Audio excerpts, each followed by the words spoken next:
And what you can see is there is not that big upswing of growth that we talked about at the beginning. There is a fairly steady increase in numbers. It's possible that we're beginning to see the beginning of change in terms of the curve flattening a little bit. We won't know that for sure for a week or so. But what we're not seeing is an acceleration. It's important that we keep these new cases down because, of course, this in turn leads to the number of people going into hospital. And the aim all along is to reduce the number of cases below the capacity for the NHS and to save lives. Can I have the next slide, please? This graph shows the number of hospital admissions in London at the top and then in other areas. You can see again there's been a steady increase since the 16th of March up until the 7th of April, but there hasn't been the accelerated takeoff. And again, it's possible that we're beginning to see the start of a change where we might see numbers flattening off. We won't be sure about that for a week or so, and we need to keep looking at it. But it does begin to suggest that things might be moving in the right direction in terms of numbers, and it's important that we carry on with the measures we've got in place in order to make sure that this does go in the right direction. The important thing beyond these numbers is what happens in intensive care units, and that we keep the intensive care unit number down as well.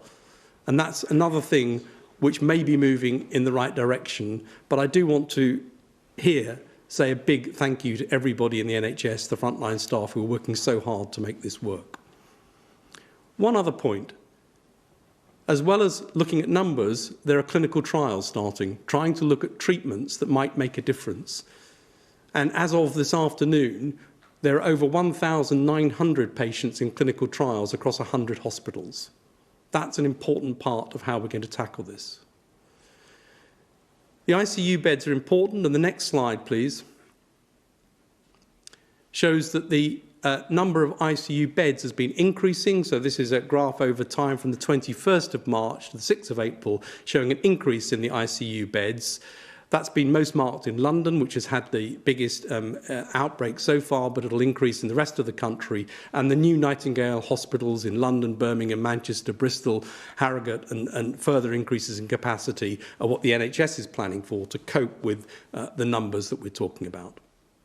And finally, I've talked about the beginning. I've talked about the fact that we need to see that coming through into admissions to hospitals and to ICU, and then it takes a few weeks for that to feed through, unfortunately, for some people, into death. And I'd like to just show the death figures. So these are the graphs showing the numbers of deaths across different countries. And you can see that despite a little uptick in the numbers today, and the numbers do bounce around, the UK is on track. We're roughly a couple of weeks behind France, a few weeks behind Italy in terms of the numbers, but you can see that broadly things across Europe move in the same direction. And we would expect the numbers of deaths to lag after the ICU cases by a couple of weeks. So we should expect these to start coming down in 2 or 3 weeks' time.